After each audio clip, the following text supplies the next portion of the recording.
All right, cool. So we are live. We'll wait for some people to get in here, but what's up, everybody? It's your boy UCF Jaguar coming back at you with another live stream. Here, how about I do this? How about I go like this? Do some editing. So what's up, guys? In case you guys are wondering, I got a special guest on today. My guy Jason from Jags United. What's up, man? Not much, man. It's always a pleasure to be on with your boy, UCF Jaguar, Dude, what do you think of that intro? I've become a master. Look, I can go myself. I can go you. I can, let's see if I can go just you. Well, that's probably better. The less they see, probably the better. Yeah, maybe we should just keep it like this because I'm thinking I'm looking kind of good. Maybe we can go even. Wow. Let's see if oh, crap. Okay, I removed you. Okay, you're back. Hey, I don't blame you. All right, but we're in a building, man. We got a bunch of people in here. Sea Breacher, Giovanni, Pranav, Finesse King, Savvy Bill, Wolf Moon, Tony P, Washington State Jags fan, NFL Hype, Lavelle. So we got everybody in the building. First off, I want to give a tribute to my buddy Jason. I got a little surprise for him.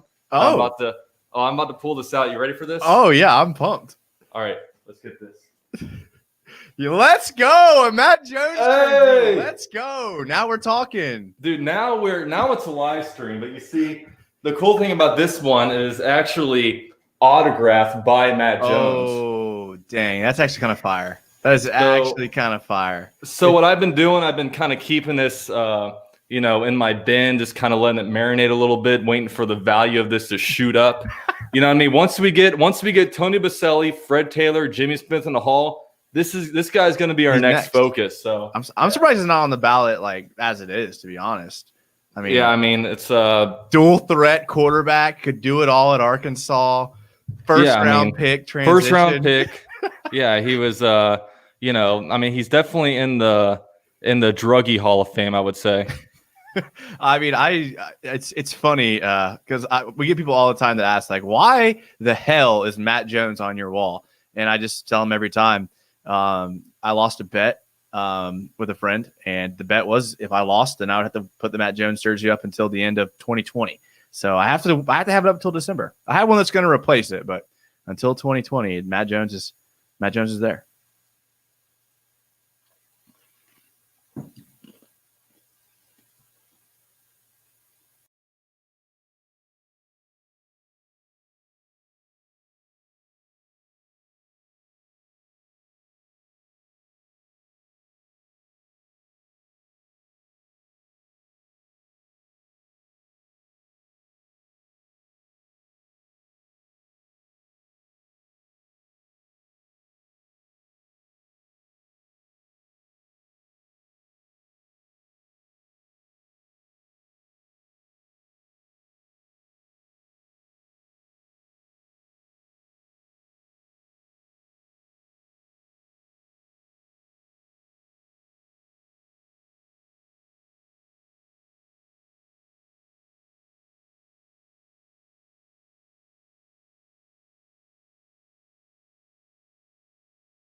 All right, we back. Nice. There we go. Were you just chilling here alone, or were you? I was actually typing in your chat to some people. I was just like talking about Matt Jones and things like that. Yeah, I think either Shad Khan or Gardner Minshew hacked this thing, and they don't want me spreading the gospel.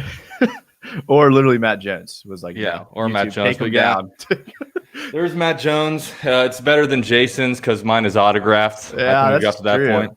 It's got to be tough to actually get his autograph. Like, where would you go to try to receive that? I actually looked into like what he's doing now, and I couldn't find Sports anything. broadcasting and He was doing that Yeah. in 2014, but I don't think that's the last update was like then. I don't know. It's been a while. Yeah, maybe he's out there with Jesse Pinkman smoking the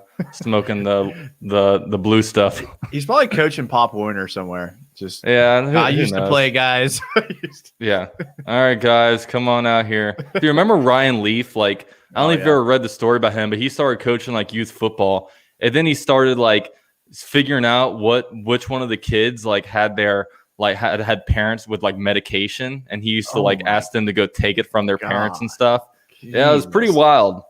God, I can't imagine a more depressing end to a career than that. Gosh. Yeah, it's rough, but all right, we're gonna go ahead and get into this, man. So the Jaguars, 1-4. Yeah. How are you? How are you feeling about the team right now? Honestly, I'm trying to be optimistic. But when I watch the game, it looks like a scout team. It looks like our team is literally a scout team. Like, for those of you that don't play football, what happens is when you have like your first team offense or your first team defense out there, like they don't go against like the ones on the other side. They go up against like the scout team, and that's like the rest of the roster filling out the spots. You have guys playing like out of position and things like that. That's what this team seems like. It seems like we're a legit scout team playing against NFL teams. Yeah, I mean, it's pretty much, but I don't know. This team, it's about, honestly, last Sunday was about what I expected. And it's, I kind of removed all emotions from the team. So I'm not going to get high when we win, low when we lose, whatever. And honestly, like for the first time really this early in a season, I actually was almost wanting the Jaguars to lose. Like, just because, I'm all aboard, and I've made a video about how I'm in favor of tanking. I'm just all aboard losing games enough for owner Shad Khan to recognize that, look, I need to make a change, and also to potentially get a new quarterback. And I know I've been just getting completely roasted about my Minshew tanks on Twitter. I think it's honestly about 50-50. But I don't know, just the way I see the team, we're not losing games because of Minshew. But the only reason why I'm kind of down on Minshew is just because I look at it and it's because of his physical limitations. I mean, he doesn't possess the things that you necessarily need to be like a franchise quarterback. I mean, I saw last night Herbert make a throw. He made a throw off of his back foot, the very first touchdown to Keenan Allen. A throw off of his back foot, and it was just a laser to the wide receiver. And it's just different things. I mean, it's just the physical limitations is what has me a little bit low on Minshew, but I don't know. Like, what are kind of your thoughts of Minshew after that game? I mean, I came on your show like a week or two ago and said we should tank for Trevor Lawrence, and I got absolutely blasted in your comments. People saying that they don't even like, they hate my show and my channel because I said that, and I get it. Like, and look, no one wants to like Minshew more than me, but I mean, like you said, like you look at guys like Justin Herbert make throws the way they did. I mean, there was a play in the second half. It was the drive that we scored. We threw it to Colin Johnson, and we scored inside like the 10-yard line. Like on that drive, like Minshew had I think it was Keelan Cole or Conley. He had him like 5 yards in front of the defender, but he underthrew it, and then he had to come back for the ball, and he got tackled on like the 10-yard line. We did end up scoring, but we had a couple drives where we didn't end up scoring. I mean, the drive, the second drive of the second half, we had that 4th and 1 play inside like the 10-yard line. Like, that's the kind of stuff that happens when you don't capitalize on wide open receivers running down the field. If you don't have the arm to get there, I mean, granted, he was on the run when he threw it, but like a Justin Herbert or even like a guy like a Carson Wentz, and I know he's not very popular, like he hits that receiver in stride, you score a touchdown there. I mean, how many times do we see Deshaun Watson hit guys in stride, and it's like, I know it doesn't seem like a big difference and the stats still look good, but those little things are what separates a team winning and a team losing.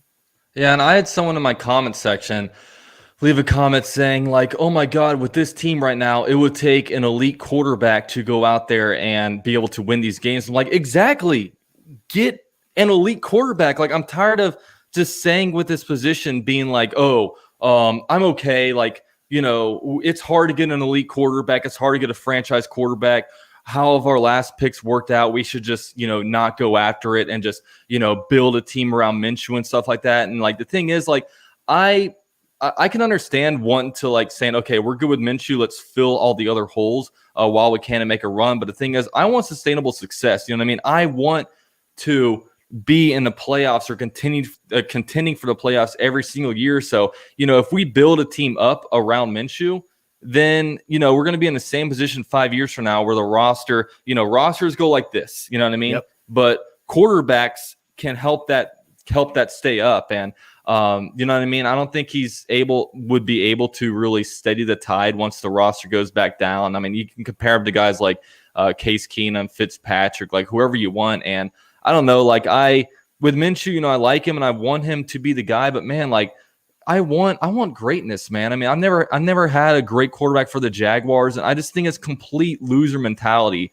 to say, oh, he's good enough. We just had to build around him. Because look, last game, like people say, oh, the defense sucks. You know what I mean? It's, we can't win because of the defense. Dude, the defense last game had 2 interceptions, put the ball in good field position. And they actually they were kind of getting some pressure on a quarterback. But the thing is, we only put up 14 points. So, and also I'm seeing like Minshew, like force himself into sacks. Like he's not able to, like a lot of quarterbacks are able to, like Joe Burrow, for example, he's able to sit there as the pocket collapses and make throws when he's up there. Like Minshew, like he feels the pocket half collapse and he runs out and they get some sacks. So it's like, you know what I mean? It's just those little things like he's regressing in the pocket presence situation. He's only making these intermediate throws. You saw the very end of the game, the same exact throw to Keelan Cole on a deep corner post. He missed twice.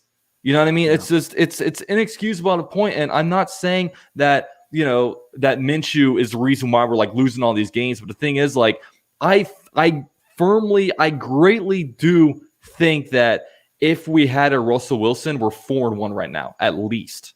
Yeah, I mean, could you look at just this last game? We were down 6 in the fourth quarter with 9 minutes to go. Like, the defense kept us in this game, and the offense was unable to score. Like, yeah, we missed some field goals that were inexcusable. But, I mean, you had opportunities to score. Like, the 4th and 1 trick play. I'm honestly not even I'm not even against that play. Like, I like trick plays. Like, I like trick play calls. I like that call. Like, that's right up my alley. A running back throwing the ball. Like, I love it. The 3rd and 2 play before that, where you had rode James Robinson all the way down the field. Sidney Jones had just had, or Gerard Wilson just had the interception. You gave it to James Robinson like 4 straight plays, and he got you like 25 yards. And then all of a sudden it's 3rd and 2. You run play action to Eifert, and he can't get 1 yard after the catch. Then you run the trick play, and it doesn't work. Like, I'm okay with the trick play. I'm not okay with Eifert unable to get a yard. It's people kind of, I think, zero in on the wrong things when it comes to that. And it's like, for me, like, the issue is like what's happening when the cameras aren't on Doug Marrone and the offensive coordinator and all that, because all these guys say the right things in press conferences. They say the right words. They make you want to believe in them. But then you look at like the amount of injuries that are happening to the hamstrings, and you're looking at like players like, Brandon Cooks just absolutely destroying us. Like, it's Adam Gotts is doing nothing. You have pieces, but then there's just, you're so thin at talent. And like I said, it's legit a scout team out there. It's legit a scout team. I mean, Trey Herndon got abused by Brandon Cooks, and it's like you can't roll out a bunch of players that aren't good and then expect the team to be good. And I know that's so simple and it's so basic, but that's literally our issue. I mean, everyone's quick to blame Todd Wash. Everyone wants to see Todd Wash fired. For me, I don't want Todd Wash fired. You know why? Because if he gets fired, that means he gets paid to not work for the next 12 weeks or whatever. I want his ass working. If we're paying him, if we're going to lose, you're losing with us. Coaches, when they get fired, they take a couple months off to reevaluate. Then they get back in the game after a couple months. I don't want Todd Wash to have a couple months to get himself right and then go into next year and be good somewhere else. Like, make him work, make him do that. Same guy who led the 2017 defense, the same play calls, the same practice, the same structure that had the number 1 team in the defense, now has the worst defense in the league. How do you explain that besides just not having any good players on the team? And I think that goes to the top, that goes to the GM. Get rid of everybody. I mean, that's my take. And what's kind of crazy with me is like really with our team, like I'm gonna pump a little bit of sunshine here, but I actually think nice. I actually believe we can be good next year. Because honestly, man, the biggest thing that is holding our team back and the reason why we probably, if at most, might win 2 or 3 more games is the defensive line. This defensive line cannot get any pressure on the quarterback, like at all. Like this, and last game we were getting a little more pressure, but it's a personnel issue. You know what I mean? We just don't have the right personnel to be able to get in there and actually get pressure on a quarterback. But I firmly believe if we just go out there next offseason, maybe pay like a outside defensive end a lot of good money, an interior defensive lineman good money, draft a couple more guys there, let Chase on get a year older, dude. Because I really feel like, last game I thought our defensive backs actually did flash. CJ Henderson didn't play. Sidney Jones, I know it's just one game, but he was really good coming out of college. Obviously had an injury that dropped to the second round, and for whatever reason didn't work out there for the Eagles. Sometimes players like that need a second stop to do good. And then Gerard Wilson played a little bit better. Even Chris Claybrooks kind of flashed out there. But, I really think that, with Miles Jack playing good at the linebacker position, if this defensive line, if we can get the right personnel in there, a personnel that can actually rush the passer, we have good weapons on offense. Add another receiver, maybe add another offensive lineman. The offensive line has been playing pretty good. And then, I think even Minshew, can lead the team to being good, on the offensive side if he is the quarterback next year. But dude, this team, I don't think it's as bad as we believe, especially once this rookie class gets a year older because we got a lot of guys. But, really next year, if we fix the defensive line, I think the team can actually be competitive.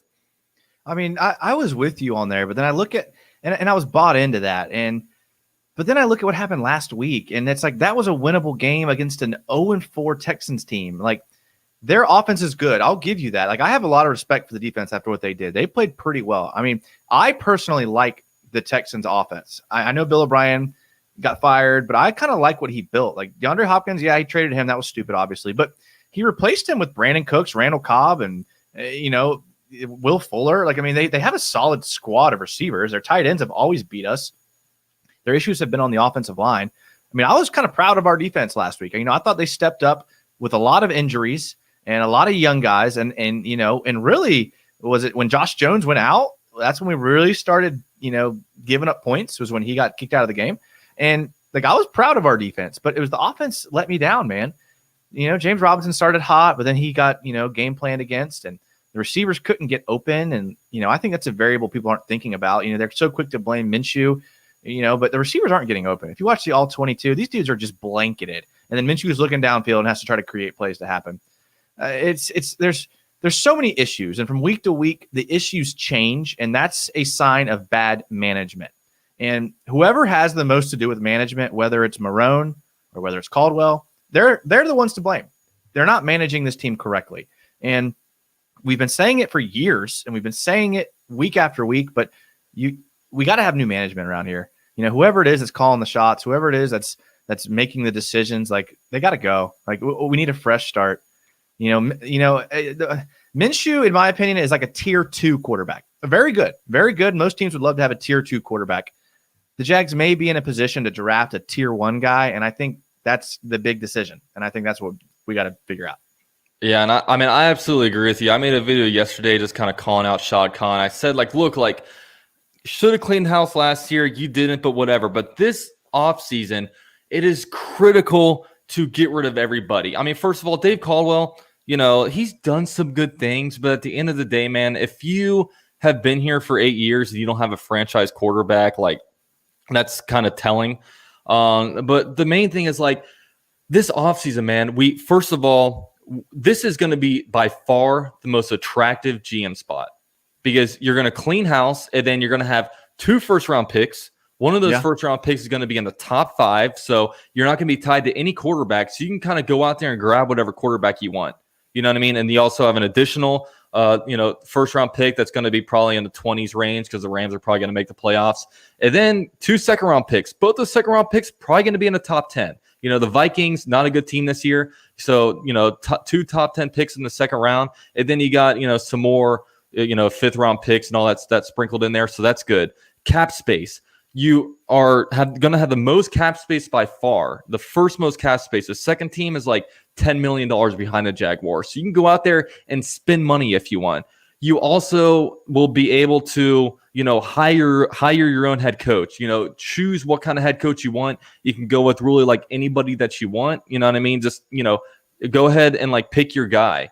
And you also have like this isn't the same team that Dave Caldwell inherited in 2013. I mean, you got talent. You know what I mean? You got, DJ Chargers had 1,000 yards. Chenault's done some good things on offense. You got some other good young guys, CJ Henderson, Josh Allen, Miles Jacks playing at a Pro Bowl level. You've got a lot of like pieces. So man, like, and also Shad Khan will obviously give you plenty of time to be able to do good. And man, like, they're you look at the Houston Texans, whoever's their GM is going to go into the situation where they have no picks in the first 2 rounds. They've got an aging roster. They've got a lot of money tied to, Deshaun Watson. And obviously that's a plus. They have Deshaun Watson, but you're going to have to get a coach that believes in him. So it's like, dude, like this situation right now, if you're going to let Dave Caldwell go out there next year and then, draft a guy and then, you fire him next year, then all of a sudden it's like, okay, this GM, you have this quarterback, you're gonna have to believe in him.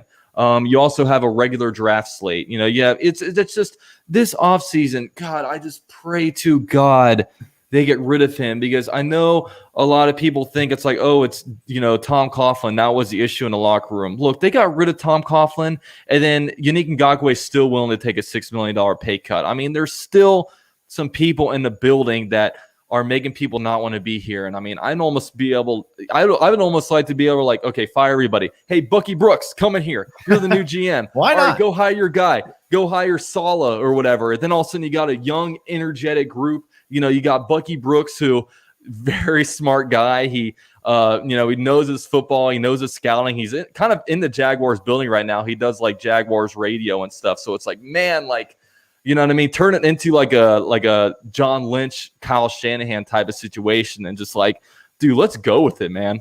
I had not thought about Bucky Brooks, and that's disappointing to me because I'm usually like a gimmick guy. I love trick plays. I love gimmicks. Dude, that's a great idea. Why have I not connected the dots between Bucky Brooks? I think Bucky Brooks is playing some 4D chess right here. I mean, it caught me off guard when he said he's going to start like covering the Jags. I was like, that's kind of random.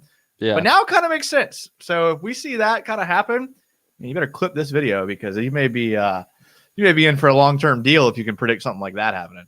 Oh, you better believe if we get Bucky Brooks, no one's said it before me. I'll say that. Nobody has said it before me. I'm disappointed that I didn't think of that. Honestly, I could honestly say I'm disappointed, because I pride myself on trying to think like down the road and like try to put myself in their shoes and like what they're trying to do. I like that. Dude, I'm disappointed in you, man. I mean, first of all, it took me forever to get you on my channel again after you wanted to do like some kind of weekly thing. Couldn't get you involved. You're just so busy with life, and I'm just over here not busy at all with anything. It's just, you've got a lot going on. I clearly don't. It's just, it's sad. Well, honestly, a factor in some of my reluctancy recently has been that the Rays are in the ALCS, and I'm a huge Rays fan. They're actually playing right now. So you don't tell me the score. I'm not going to look. I'm going to watch it later. But that's kind of the last couple times I've been like, the Rays aren't in the ALCS very, very often, So they're my team. I'm a pretty hardcore Rays fan. So, but I was like, man, I can't. I really wanted to, dude. I love doing stuff with you, man. I mean, you have such a great following. Your people are awesome. Dude, Elliot Crabtree is a beast, dude. That dude in your chat is like legit, right? So shout out to Elliot. Like, he's a beast, dude. You got an awesome fan base. You're one of the only level-headed Jags fans around. If you listen to the radio here, you're like, what game are y'all watching? Because like the game I watched like wasn't very competitive. So I mean, it was like, I don't know. I appreciate it. I apologize. Dude, yeah, man, I love doing stuff with you. Honestly, a lot of Jaguars people, especially on Twitter, some of the Jaguars elites, the guys that have a lot of followers, dude, I don't like them, man. They're all almost like bullies. They're all like think they're like they're all in their own little personal bubble, and they don't really, they just kind of make fun of other people. I don't know, like they call me out sometimes. I'm like, who are you, man? Yeah, I mean, I'm a pretty wholesome guy. I don't use a lot of like vulgarities on our show, and that's just what we do, But I can say it's quite a circle jerk that they got going on the Jaguars Twitter, and so I mean that's the nicest way that I can put it. Yeah, definitely. But also, guys, I do have some links down below, man. I got Jason's YouTube channel. If this is the first time you've heard of him, then I don't know what you're doing. I've had him on the show. Shame on you. Shame on you is all you could say. Yeah, and they do. I guess I should say tentative. They were pretty consistent at doing Monday night shows. But last night we had a Columbus Day observant day, so you can't just ignore the fact that a Spanish dude sailed to America in 1492. Yeah. You can't just gloss over that. And got the whole island of Haiti sick and killed them all and completely abolished the whole entire tribe. You can't just not observe that, okay? Yeah. You can't. I know. You have a guy from Europe go over there and just slaughter everybody that lives in the Caribbean islands and just dipped. You know what I mean? Yeah. We gotta recognize that. Yeah, exactly. So we apologize. Usually we're good about it, but to be fair, a lot of Jags content really has dropped off recently. So yeah, I would say not yours though, not yours. But also, Sea Breacher dropped a link to my Flick group. If you guys are not involved in my Flick, you guys are missing out, man. It's a really cool app, very interactive app. I'm in there every day. It's like a Jags forum. I have polls. I have quizzes. And if you want to win my Josh Allen jersey giveaway, you have to be in the Flick app. So if you're not involved there, man, you're missing out because it's a hell of a time. And Jason, are you in the Flick group? I didn't want to expose you, but I have no idea what that is. Oh my God. I'm sorry.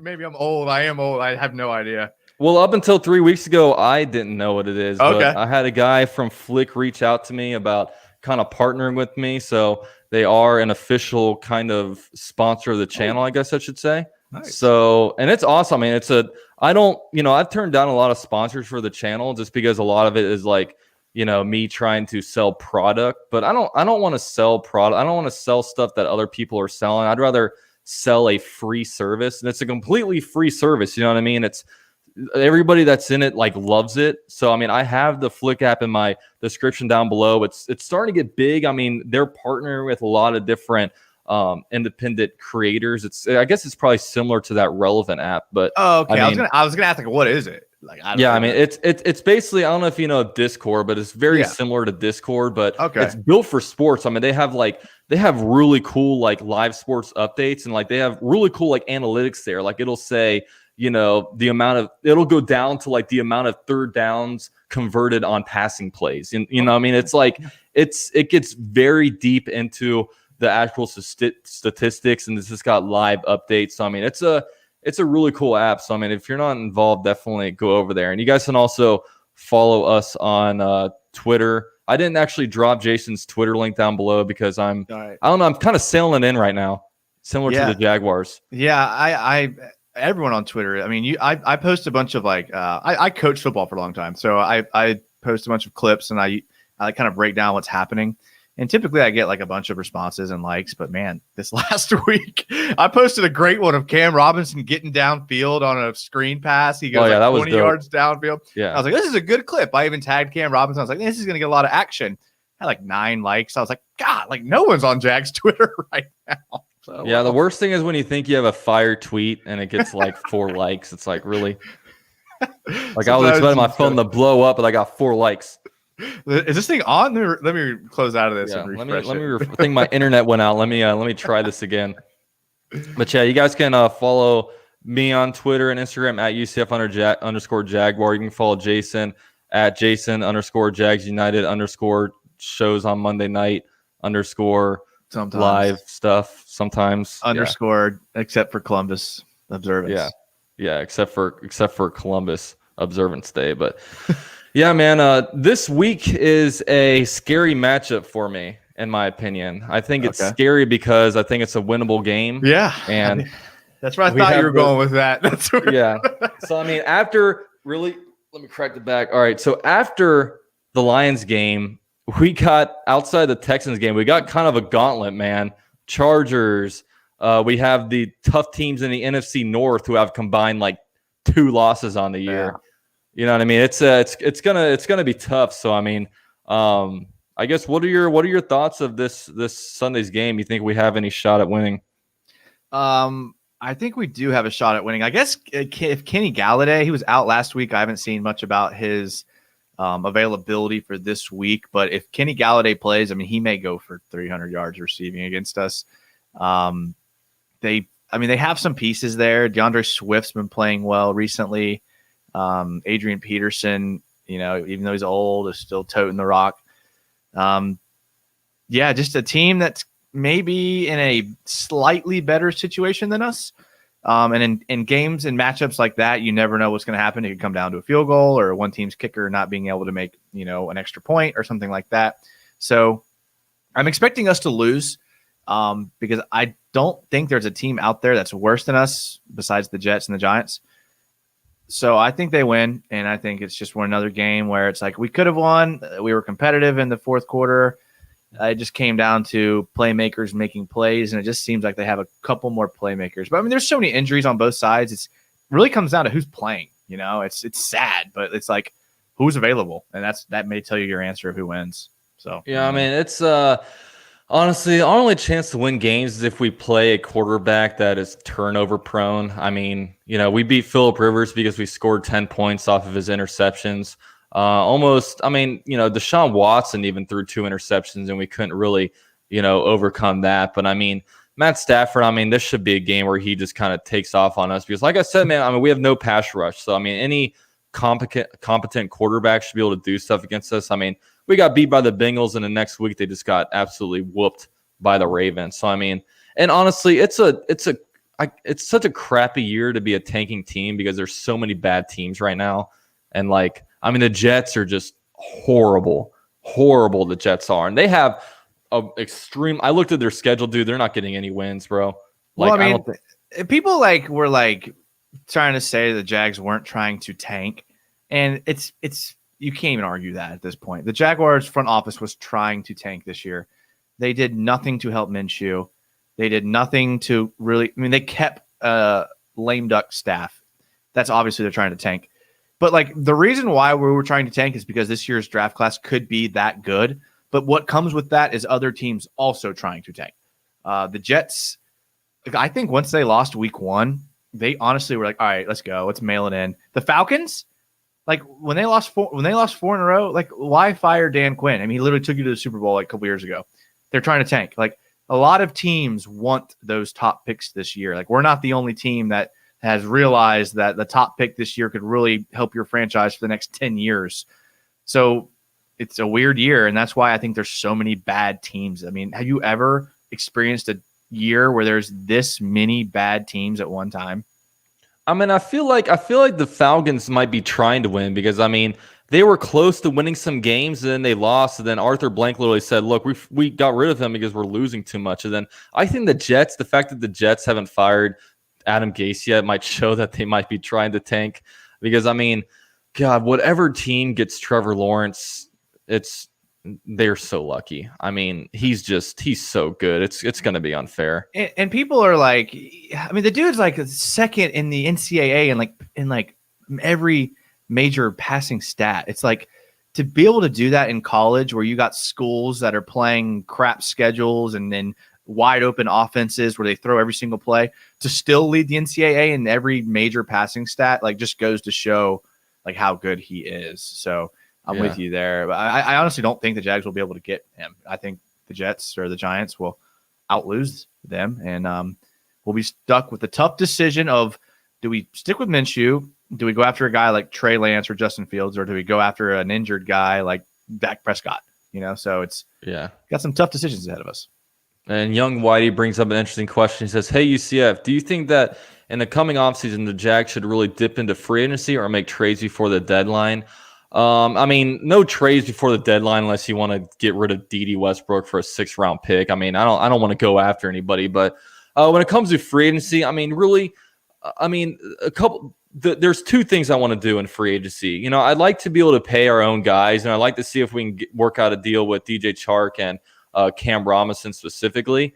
And I also, like, all the money that I want to spend, I want it to be on the defensive line. Like, if we actually want to be competitive next year, dude, we got to fix the defensive line because, you know, if this defensive line stays the same, dude, we're gonna be just as bad next year because, you know, we got some talent on this team. But, dude, like, if we're not getting pressure on a quarterback, dude, like, anybody can sit back there and do whatever they want. I mean, like, Fitzpatrick had like 13 straight completions. Like, he broke his own record for like completions to start a game or whatever. But the thing is, like, anybody could have done that. I mean, you could have had that dude that was playing for the Broncos on Thursday Night Football, the practice squad guy, do that. It's like, you know what I mean? I mean, anybody can do that. I don't know. It's just that's what, honestly, with free agency, I don't want to go out there and be like, oh, we're going to pay a safety a lot of money. Oh, we also brought in a right guard for a huge contract. And just because those offensive line, big money offensive line signings don't really work out super often.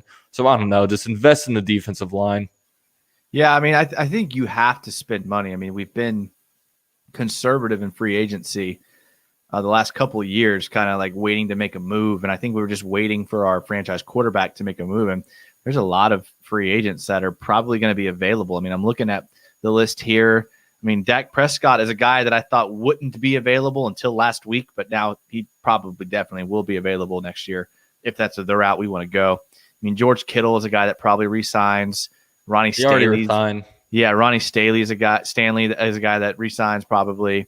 You know, Jalen Ramsey's obviously not going to sign here. You know, you got some Packers players. They usually resign their guys. I mean, there's probably going to be some guys available, but it's going to be the Jags are going to have to like open up the wallet to get them. And like you said, that seldom works out when they do that. They just got to hit on their draft picks, man. I mean, the jury's still out on K'Lavon Chaisson. Like, I know it's young, it's first year and it's early, and you can't begin to even evaluate him this early, but he's leaning toward a guy that like was overdrafted, and you can't do that. Like, if you're going to win, you have to hit on your draft picks at least later in the round as well. I mean, I thought Daniel Thomas played great in the snaps he got. It just made me ask myself, like, why hasn't he been playing? Like, I thought he did okay when he was in there. And, you know, Chris Claybrooks was getting snaps over him, and it just makes you kind of think, like, you know, did you miss that bad where you took Daniel Thomas in the, 3rd round, and then Claybrooks in 5th? Okay, well, then that's not so bad then. Yeah, he was a Calais Campbell pick. Okay, so I mean, you just have like you got to hit on your draft picks. We've vested our entire franchise in draft picks. We've traded away our entire franchise for draft picks. You got to hit, and so that leads to the question, and maybe you can answer this, but do you want Dave Caldwell making those picks? No, I mean, he's, like I said, I mean, he's done some good things. You can point out the highlights. I mean, he's obviously brought in some talent, but, you know, retaining talent has been an issue. He hasn't been able to get a quarterback. And of course, it's hard to really, truly 100% evaluate him just because he had that weird Tom Coughlin, you know, little stint that's in the middle of his, of his reign. So, I mean, but at the end of the day, man, I mean, like I said, like, you know, of course we could go, you know, we could get him and all of a sudden have a worse GM. But the thing is, like this is the most attractive GM job out there. You should be able to go out and get a guy. But the scary thing is the guy that's hiring the guy is Shad Khan. And it's like, you know, you almost wish you could hire like a consulting firm, you know, staffing agency to go find a GM. Well, I mean, I know a lot of people have had issues with Shad Khan, and I mean, it's hard not to. I mean, just look at his overall record as an owner, and you know, anytime an owner is like this, I mean, look how long the Washington football team has been stuck with. Don't say the R word on this panel. Excuse me. I'm so sorry. But look how long the Washington team has been stuck with Dan Snyder, and it's like, man, like that sucks. Like, yeah, it's good to have a team, and like I love having a team in Jacksonville, but like the only thing worse than not having a team is probably having a team with a horrible owner, you know. And it's like, do you just kind of like continue to believe in him, because there's so much hate being thrown out toward Shad Khan, and I get it, but This is the same guy with the power to just like get up and move anytime he wants. So Yeah. I'm a little hesitant to throw shade at Shad Khan because I don't think he's really like pulling as many strings as most owners in the NFL do. I think he believes in hiring people to do that. And I would imagine he's probably hired consulting firms to look at the franchise and to look at things like that. Like that's something that a smart businessman would do. It's just, again, it just comes back to Dave Caldwell for me. I love the dude. He seems awesome, but you cannot continually put out a losing product over and over again. And like you said, you can highlight the hits he has, but look at his record and look at the guys that are being inserted into the lineup after injuries. They're never good. They're never guys that you can sustain. And for every player he hit on, you could point to a player that he didn't re-sign. I mean, Ngakoue has more sacks than the entire Jacksonville team this year. Like, that's pathetic. Like, you can't continually hit on draft picks and then lose them. And just sometimes you got to have a fresh start. Good coaches sometimes need a fresh start. Look at Bill Belichick. Look at Pete Carroll, Steve Spurrier. The list goes on and on and on and on. Good coaches, sometimes it's the timing's not right. And I just feel like the timing is not right here for Marrone, Minshew, Caldwell, any of those guys. Yeah, and I mean, I've pointed out, like, you know, with Shad Khan, like, he's done a really good job with the business side. And I appreciate him for taking this team and keeping it in Jacksonville. And he's, I mean, it's, you know, everyone talks about this moving to London stuff. But, dude, like, a couple weeks ago, he's out there proposing the plan to bring, like, to build hotels and all this stuff near the stadium, like, and putting money toward that. So it's like, you know, he invests in the stadium. Like, it shows that, you know, he's going to keep the team in Jacksonville. You know, he might move. Obviously, he was trying to move 2 games over to London. So, you know, I mean, it's obviously having the Jacksonville Jaguars is better than the Jaguars leaving. And, you know, I mean, he doesn't meddle around in the football operations really at all. Like, you know, which is good for an owner to do. Like, you don't want an owner coming down and, like, you know, messing around with the team and instructing them to do different stuff, because, like, you got to let the guys do their job. But, man, like, he just keeps guys around too long. And I mean, if somebody in any other business, like in his bumper building business or whatever, like, you know, if he had a CFO or a CEO performing the way that Dave Caldwell has performed, you would think that they would get rid of him. You know what I mean? But he hasn't. You know, almost like he just kind of leaves, says, okay, you know, this is your thing. And he literally hired Tom Coughlin to be like the acting owner. But obviously the moment that I think he got fired was when, you know, he had to come down with the whole Jalen Ramsey thing, being like, dude, I'm paying you money to do this, Tom Coughlin, and, you know, I had to come down here and mess around with this. So, I mean, it hasn't been very good, you know, just the organization under Shad Khan. But, man, I mean, he has a chance to just clean house and, you know, have a roster where it's in a decent spot where, you know, you have tons of draft picks to moving forward. Like, dude, just come on, man. Like, the fans all want you to do it. Just do it, man. Do it. Like I said, though, I don't want to give these guys the free vacation that they would get. Well, I'm not saying now. Them. I mean, at the end of the season, like, yeah, you know what? You know what? I'm pretty petty. Make these guys work. You know I said that earlier. Like, no, don't give these guys an early vacation. Don't let these guys collect a paycheck for them to sit at home and to go on vacation on a cruise somewhere. No, screw that. You better get your ass in the film room, show up on Monday mornings, cutting up film, because you've put us through misery the last how many years with whoever you want to name. We'll finish out the year, get us a good draft pick. See you later. Good luck somewhere else.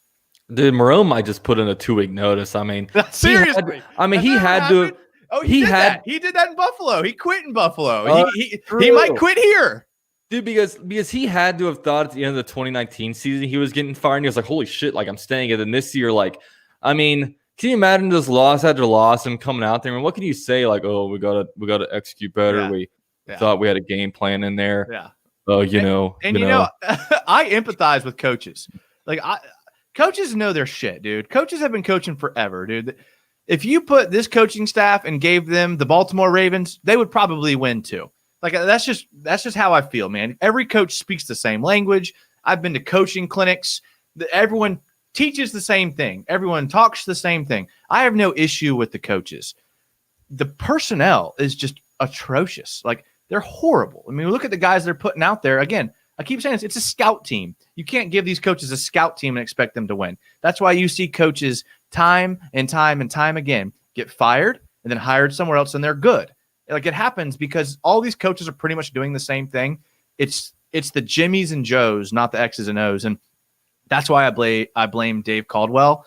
And we all know from watching sports our entire lives that sometimes franchises need just a fresh look, a fresh coach, a fresh set of eyes, a fresh scouting department, even a fresh like physical therapy. I mean, how many freaking hamstrings is this team going to have, dude? I've never seen so many hamstrings injuries in my entire life. And we need to re-roll it, a fresh look. I know that's what everyone's been saying, but at least make these guys play it out. Yeah, it sucks that we're already talking about this, but it's it seems stale. Like the Marone coaching, it just seems stale. And like, even like if Doug Marone were to get fired and then hired on somewhere as an offensive coordinator, like, do you think anyone would be excited about that? Like, what is like Doug Marone, like, what exactly does he bring to the table? I mean, he's not innovative at all. He's not exciting. Like, I don't know. It's just it's just so stale, like his coaching style. I mean, I honestly don't know. I mean, I like him as a guy, and he probably does well in interviews. That's about all I can think of. I mean, he's overstayed his welcome here. He's supposed to be known for this O-line guru, and the O-line has been good, but I just can't get past the Will Richardson thing where like he like was hyping up Will Richardson. And the whole time I was like skeptical because he had nothing on film that showed that he was good at NC State. And I was like, okay, if this guy's really an O-line savant, Will Richardson will come in and transform into a player that's starting somewhere. And we've yet to see that. So I have little faith in Will Richard and Doug Marone. And he may go somewhere. Honestly, I don't think he gets hired as an offensive coordinator. I think he goes somewhere and as an offensive line coach, maybe an offensive quality control coach. And then maybe he fills in for someone after they get fired the way Romeo Cornell did and gets another shot. But yeah, I mean, I think this was his chance, and unfortunately, just didn't do it.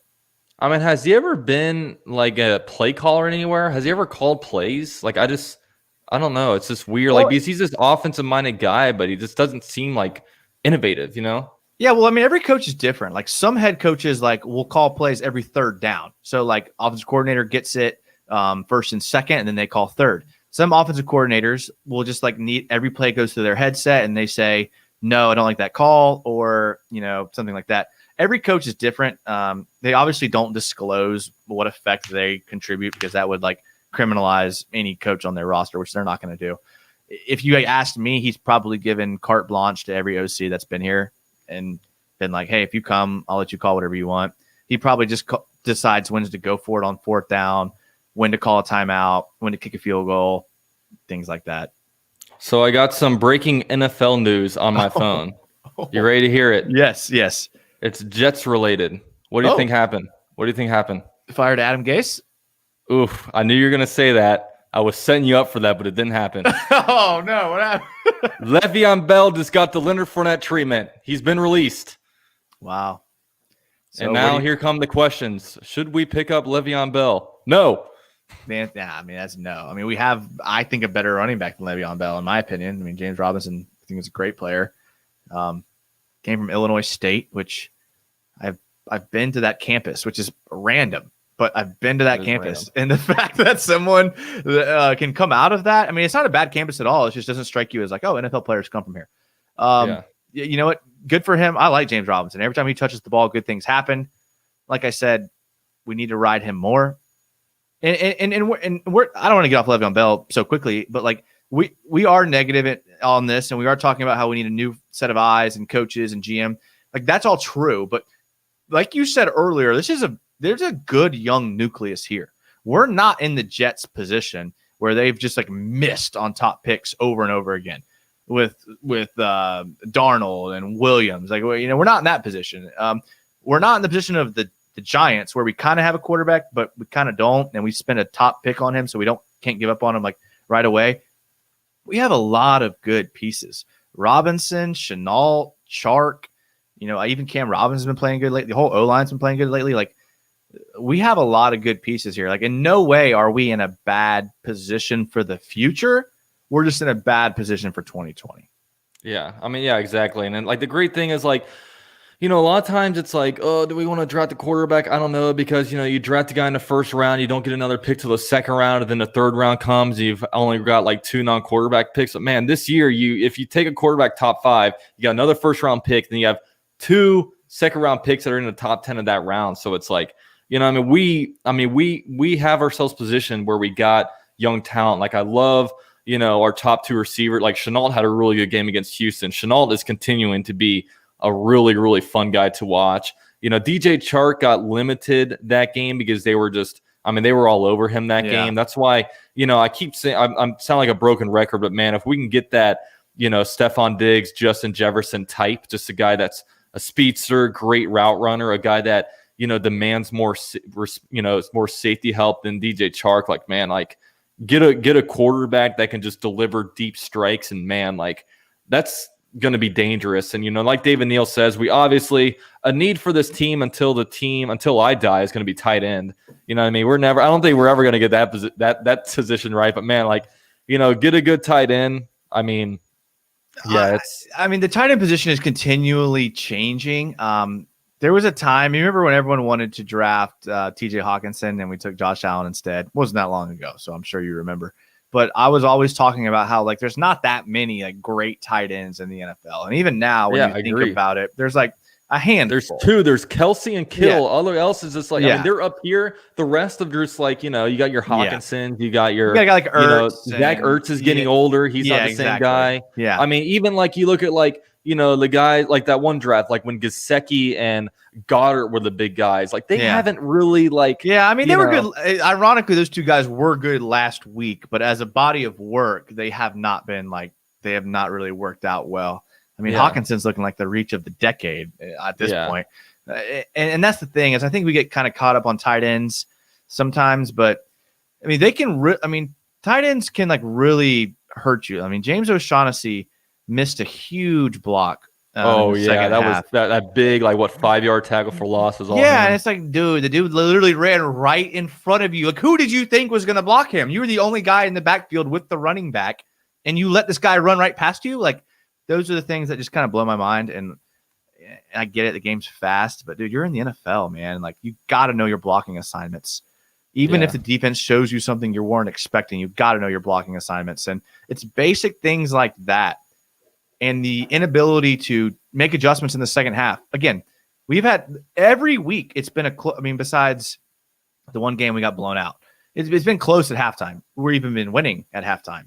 But the other teams come out and made adjustments, and we've been unable to make adjustments back. And week 1 we did, and I was kind of hoping that we had turned a corner after week 1. I think we all did. But man, we're not there, and we're young.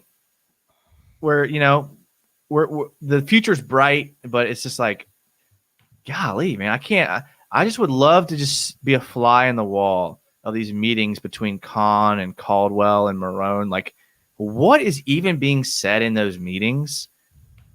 Like, what at all is even being said? Like, I can't imagine. We're sitting here hitting our head against the wall over and over again. I can't imagine what's going on in there. What's crazy, like the tight end position, like honestly, it's harder to hit on tight end than it is quarterback. I mean, the 2 top tight ends in the NFL right now, Travis Kelce, he was drafted in the 3rd round. George Kittle, he was drafted in the 5th round. Like, those are the 2 elite guys right now. And the thing about tight ends is you want a tight end, and it's so hard to do this, but you want a guy that can be good in the pass game and the run game. And it's usually you have to choose between the 2, and it's so hard to find a guy like that. Like usually you have to just get lucky and kind of like find them. But because if you have a tight end that's like obviously James O'Shaughnessy, he helps out in the pass game, but in the run game, obviously you look at that play, he's a liability. And it's even like Gronkowski, like he back in his prime, he was great in the run blocking game and the receiving game. So it's so hard to really hit on that. And it's like, and if you're going to try to draft the guy in the 1st round, like, that success rate is probably below 10%. Well, what's something that's interesting about every elite tight end that we've talked about ever is look who's been throwing them the ball. They have an elite quarterback. you go back to even Julius Thomas. Yeah, Julius Thomas. We man. took that bait so hard. Why? Because he had Peyton Manning being able to go up to the line of scrimmage and say, okay, they're in zone. So we're going to run a quick out, Julius Thomas. Audible, throw it to Julius Thomas, makes a catch, touchdown. That's the quarterback. That's not the tight end. And yeah, you have to be able to catch and you have to be able to adjust your route and run a decent route. But in every situation of every look at guys like Baltimore has like 15 good tight ends. Why? Because they have a good quarterback. Travis Kelce over and over again is the best tight end. Why? They have the best quarterback. Rob Gronkowski, one of the greatest tight ends of all time. Why? His quarterback was one of the greatest of all time. So you can tie tight end success almost directly to the quarterback play. And I think that's what fans often miss when they look at a guys the draft early and how we're missing a tight end in our offense when, yeah, tight ends can really, really help if you have a good one. But if you have a good one and don't have a quarterback, they're useless. So, there's a radio host here in Jacksonville that has a very popular saying that teams don't get better, they get better quarterbacks. And I just think that that's like probably the truth. Oh, I mean, absolutely. I mean, that's why, like, that's why it just drives me nuts because, like, I talk about how, we'll go back to Minshew. I talk about how I want to, upgrade from Minshew. Then people are like, oh, it's not Minshew's fault we're losing. It's a defense. It's the coaching. It's like, yeah, I mean, obviously, these losses aren't directly tied to Minshew. But the thing is, like, Minshew isn't taking this team and putting it over the top. Right now, the Seahawks have a horrible, horrible defense, but they're 5-0. Yeah. Because they have an elite quarterback. You know what I mean? It's like, a roster will never be perfect. A roster will never be perfect. But if you can have sustainability and a great quarterback, and also, you also need to mix in sustainability at the head coach spot. Got to get that right. But man, like, quarterbacks are what's going to be able to propel your team to the next level. You almost have like an Andy Dalton situation right now where Andy Dalton, he was making the playoffs his first few years in the NFL when he had great rosters, when AJ Green was in his prime, the defense was good. But then once the roster went down, Andy Dalton led his team to a 2-14 record. You know what I mean? It's like, dude, like, and I know we're like, look, Gardner Minshew, greatest quarterback the Jags have had in the past decade. But do we really want like a quarterback that's like just good enough and we have to have a really good roster coddle him, into kind of the playoffs and just have everything perfect around him to be great? Like, I just want to nail the quarterback position. Then you have your guy for 15 plus years. You know what I mean? And I don't want to have a conversation every offseason of, okay, what should we do with Minshew? Should we, I know he's bad, but look, instead of drafting Minshew, maybe we should go out and draft a right tackle instead. Or, oh man, we need safety. Let's draft this, next up and coming strong safety. Like, you know what I mean? And I don't want to, shit on him or anything, but like, dude, like, let's get a quarterback that puts us over the top. I mean, Minshew, and one reason why, like, people say, we weren't so quick to jump off the Blake Bortles train, but there's two reasons why people were behind Blake Bortles for so long. I mean, one, he's a first round pick, obviously. That's obvious. And when you draft the guy in the first round, you have to stick with him for a little bit. But another main thing was like, he just had a higher ceiling. I mean, he had the physical capability of throwing, he had a decently strong arm. He could push the ball downfield. It's inaccurate. He could do that. He was tough. He was able to kind of hang in the pocket, but obviously the things, he was inaccurate, bad mechanics, really bad footwork. And obviously those things happen, but Minshew, if everything's perfect with him, he still has his inabilities. He can't push the ball downfield. And, and right now you also look at some of the things, I mean, his pocket presence has regressed, man. I mean, he's not able to stay in a pocket. He runs out of the pocket, and he doesn't. One thing that drives me nuts, man, he doesn't step up in a pocket. He doesn't step up. He runs out, and it's like, dude, like, if you're gonna run, step up in a pocket. And then, he's missing deep balls. The only thing he's checking it down all the time. He's hitting guys on slant routes and like out routes and stuff like that. And then people want to make the argument, oh, look, he's top 10 in passing yards. Like, dude, don't give me those stats. Don't give me this high completion percentage. He's making high percentage throws. And it's like, dude, like,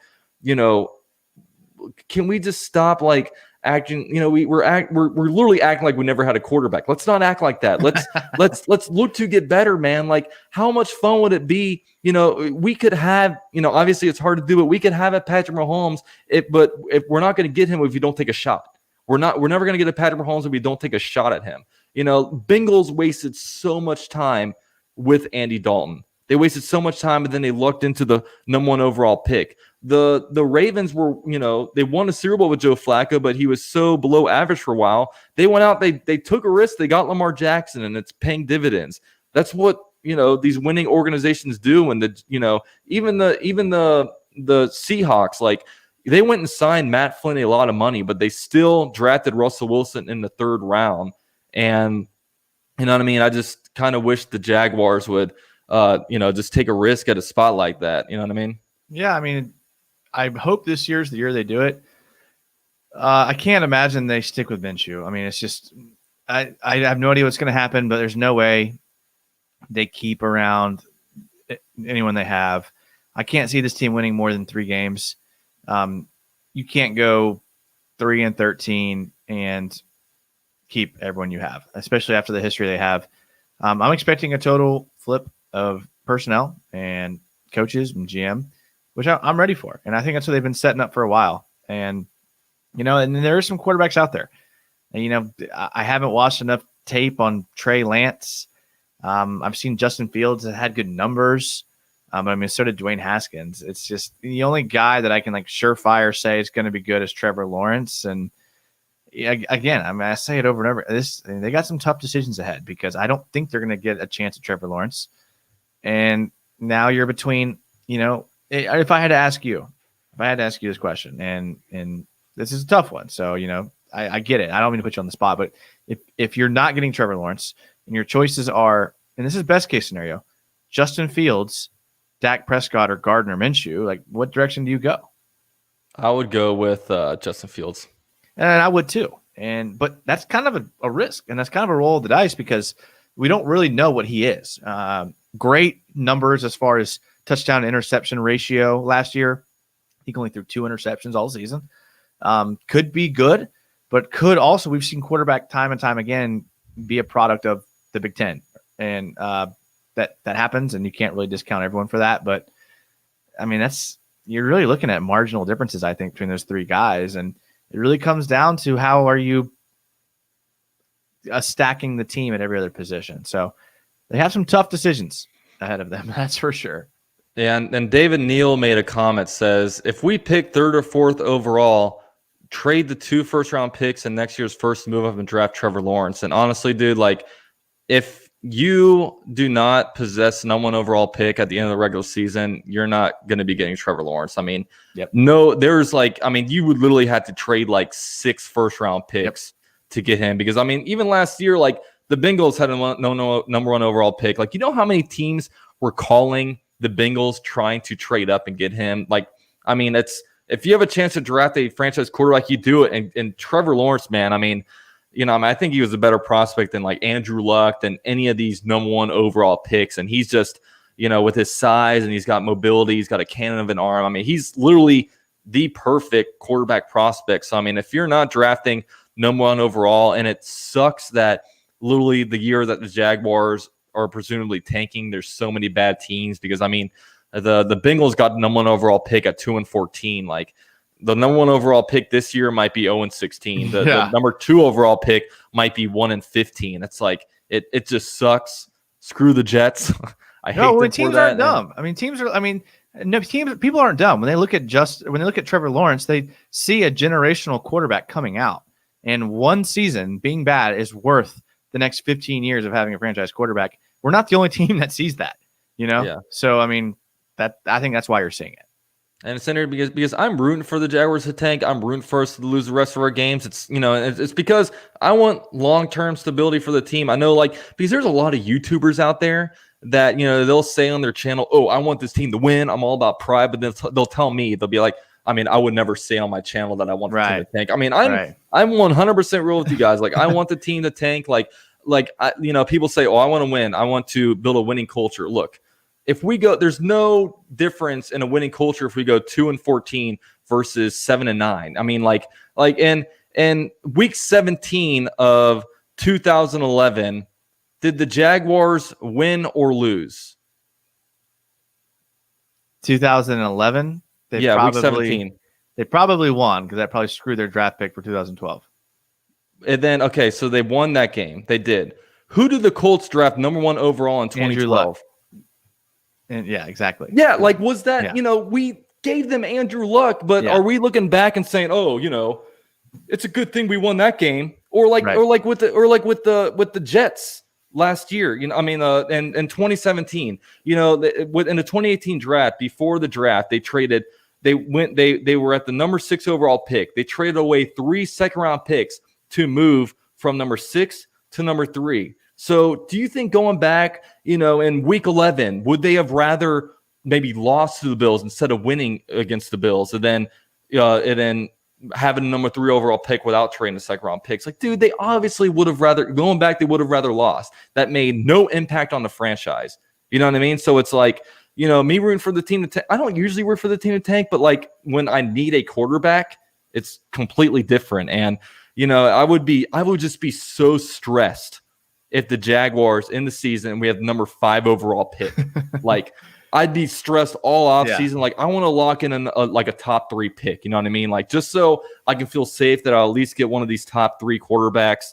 Like, I don't want to, like, I just don't want the extra stress of thinking like, oh, what if this team gets a guy, or what if a team trades up and gets past us? Because, like, you know what I mean? Like, and right now the Jaguars, at the season ended today, we had number 6 overall pick. Like, we need to do some losing, man. Yeah, and that's the problem, is because like the players aren't trying to lose because they're playing for their like future and their job and for their money. So the players will never be tanking. The front office is the only people that can try to intentionally tank. Marone's not going to tank. Wash isn't going to tank. Gruden's not going to tank. Minshew's not going to tank. No one on the roster is going to tank. The only person that can intentionally try to sabotage the team would be Dave Caldwell.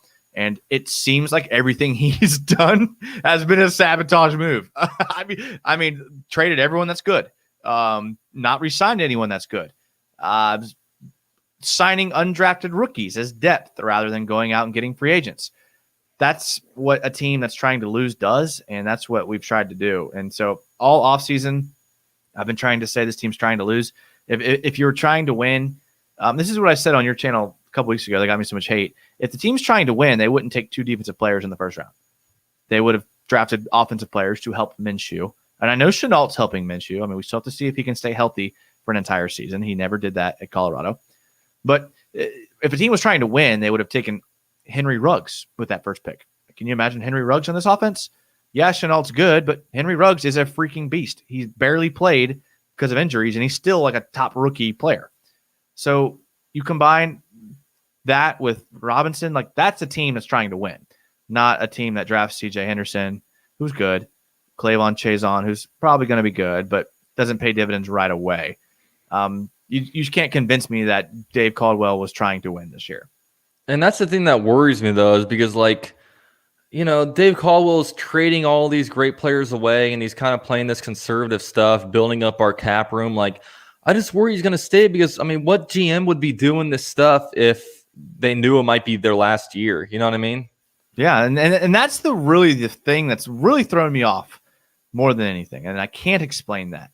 And I've been searching for that answer, but why would he tank if he knew? And Joey and me have had this conversation over and over again. Joey's a firm believer in that. He's had conversations with Khan that said that he's guaranteed another year, or that's the only explanation for him making these decisions. But you can't roll out undrafted rookie after undrafted rookie and convince me, someone who's watched football my entire life, that this is our best chance at winning. You just can't. I won't believe it. I'm not that dumb. You can't tell me that undrafted rookies are better than proven players, and when you have an entire salary cap to go sign those players. Yeah, and I just pray to God that, look, if Dave Caldwell does stay around, dude, please get another coach. Like, fire Doug Marrone. Like, I'm just tired of him, and I don't know. Like, I would just hate to stay status quo. I mean, like I said, man, I want to go out there and be crazy this offseason. Go bring in Bucky Brooks as our GM. Robert Saleh or something like that as our head coach. Like I don't even need Robert Saleh, but just someone with some energy, make this team like a fun team to be around, a place where people want to go. Like, I mean, I would be so excited. I think a lot of Jaguar fans would be too. Yeah. I hope so. I mean, that's a great fit in my opinion. I mean, he's a defensive guy though, right? So, I mean, you do risk bringing in a guy that's going to put all his eggs in the defensive basket, which I'm personally fine with. But Jags fans, we've been kind of burnt by Gus Bradley, Jack Del Rio, Mel Tucker, guys like that. I wouldn't really. But I would love if he came in, we were able to like retain Jay Gruden. I know it's tough because, usually a head coach comes in, they want to get their own guys. But, I mean, Jay Gruden, he's been a good offense coordinator. I mean, he hasn't had the best last couple of games, but he's still probably feeling it out. But I don't think he's a guy that's going to get a head coaching job immediately, unless the Jaguars offer him up one, which I could definitely see happening. But I like what he's doing. I think it would be he'd be a good option to kind of keep around and have him, especially going into a second year where you can kind of keep the same offensive system as opposed to, because dude, if we got rid of Jay Gruden, we had another offense coordinator, dude, that would be DJ Chark would be going on his fourth offensive coordinator in 4 years. That's unheard of. Yeah, I mean, I like Gruden. I mean, I like what he's doing. He's turned James Robinson into a legit rookie of the year candidate. That's all you can ask for at an offensive coordinator. He's had Minshew's numbers are career high. Offensive line is playing better than they've ever played together. Gruden is not the problem. Will he be collateral damage in a overhaul? Possibly. But in no way is Jay Gruden an issue, in my opinion. And honestly, I know people want to fire Wash, but you can't. This is the same D coordinator that had the number one defense in 2017. And I know you're saying, well, he had better players. Of course he had better players, but his system works with good players. That's what we do know. His system doesn't work with bad players. That's what we do know. But I will tell you that does explain almost every defensive coordinator in the NFL. So, yeah, Todd Wash probably deserves to be fired because of his record, and that's how real life works. If you or me were bad at our jobs over and over and over again, we would both be fired, and that's how the world goes. But, again, not the problem. A lot of problems. Goes to the top. Caldwell, that's the issue. I mean, I just feel like a big reason to fire Todd Wash is it's just getting stale. You know what I mean? You need some new blood in here. You need a new guy to kind of talk to these players, and I just feel like it's gotten a little bit stale. And I just don't know. Like, it seems like with like Doug Marrone and Todd Wash, there's just not a whole lot of kind of what Sean McVay does, and that's just like adapting to what the NFL is doing. Like, that's one great thing about Sean McVay. He's so smart. He's able to just adapt to the way the NFL is going, and he's great at it. And I just, we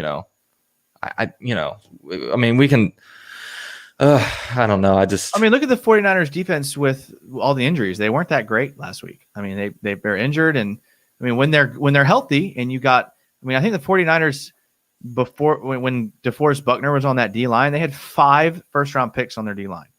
Like, yeah, I mean, a lot of D coordinators will be good with 5 first-round picks on the D line. God, we have 3 and we're no good.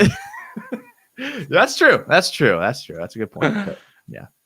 I mean, Clavon Chason, Taven Bryan. Yeah, that's true. That's a good point. Unfortunately, but I don't know. It's just I mean, we got to invest some more in the D line. That's the main thing. Just gotta fix that spot. But we're probably gonna end it here soon. We've been live for an hour, 15 minutes. Been taking a lot of Jason's time, but I had to do it to him, man. No, dude, this has been great, man. Like I said, man, when I talk about level-headed fans, like there's so many delusional fans out there. There's the Jags Twitter, which is we've talked about that off air a bunch about our opinions about that. But I mean, that's the type of people that Twitter kind of, attracts. But I mean, I love talking to level-headed Jags fans. Your fans in the chat are level-headed. Your mods are level-headed. They get it. Like in no way are we haters of the Jags. We expect better. And we've been kind of dragged in the mud the last decade with this team. And it's not fair. And, if you or me were sitting in Dave Caldwell's chair, we would have made so many different decisions that would have been so much better. So, it's like I've said over and over again, what pisses me off the most about this front office is that they like tell us one thing and they expect us to believe it when we're all have been football fans for a long time and we know that's not the truth. They're pitching on our back and telling us it's raining, and that's what kind of offends me more than anything. So always going to be a Jags fan, but I'm ready for a new front office.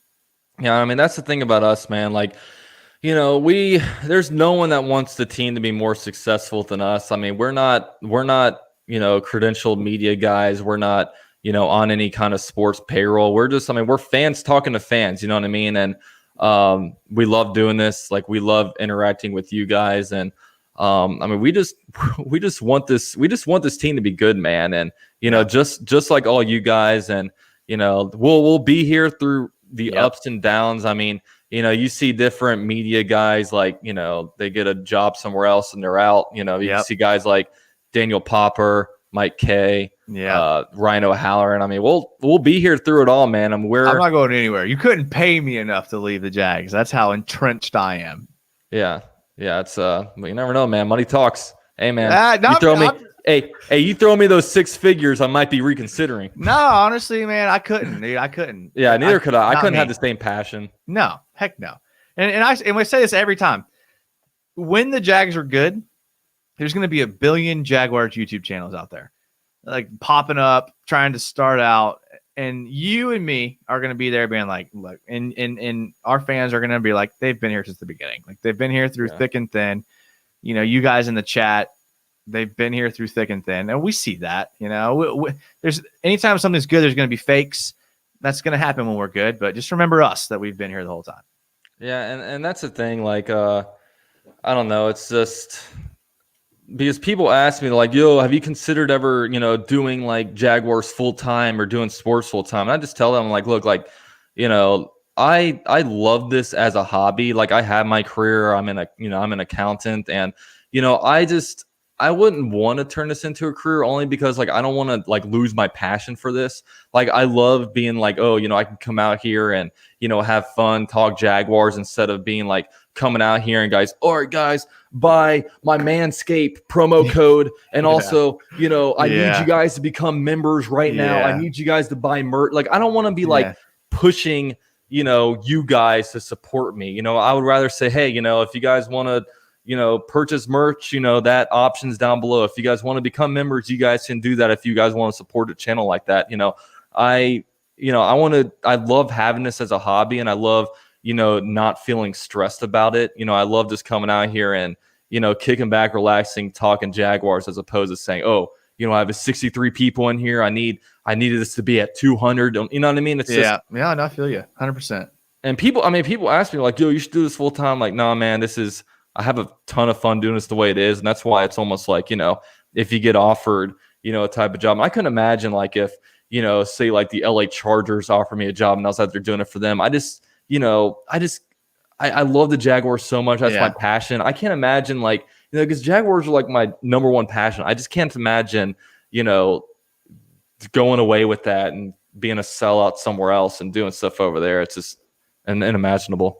Well, it would be fake, and like people can see through fakes, dude. Like people can like see right through that, man. Like, you even look at these guys like you talked about that used to be with the Jags. Like, how do you even look at those guys the same way? It's like, okay, you cover football, but like you're literally a writer. You're not a fan. So now you've lost a lot of respect, in my opinion, because everything you write is coming from a writer's point of view rather than a fan's point of view. And writers are just trying to get clicks, whereas people like you and me, we're like literally just sharing our heart. So it's like, it's a big difference. Yeah. But yeah, guys, I thank you guys for coming on here, man. Definitely check the links down below. I got Jason's YouTube channel down there. He'll be going live sometime, right? Maybe. We'll see. If I'm as consistent as I am with you, then probably not. Hey, that's a tough thing about, even with us, we've been trying to go live for a little bit, but when you're doing a podcast like you got to have a lot of, got to have schedules matching up, as opposed to me, where I can just pull off of my car, yell at my camera, and go into Target. Those are the best, though. Those are the best. Yeah. Yeah. But also, guys, definitely join the conversation on Flick, man. They're a sponsor of the channel. You can see that down below. Jason's going to be downloading that app right when he gets off. I mean, he can't wait. Flicker already. Yeah, he's a sounds like a sexual joke, but I'm not gonna. When you first told me, I had to kind of Take a step back. Yeah, I almost tapped the toe in the water. I'm gonna take it back out, not going that going that area of the pool. But yeah, man, definitely join the app, man. You can follow us on Twitter. I'm at UCF_Jaguar. He's at Jags United, I believe, on Twitter. Yeah. If you guys want your 3 Jaguar clips a week, you guys can find it over there. There we go. That's what we do. And yeah, man, thanks guys for being here. We love you guys. Go Jaguars. We're out. Go Jags.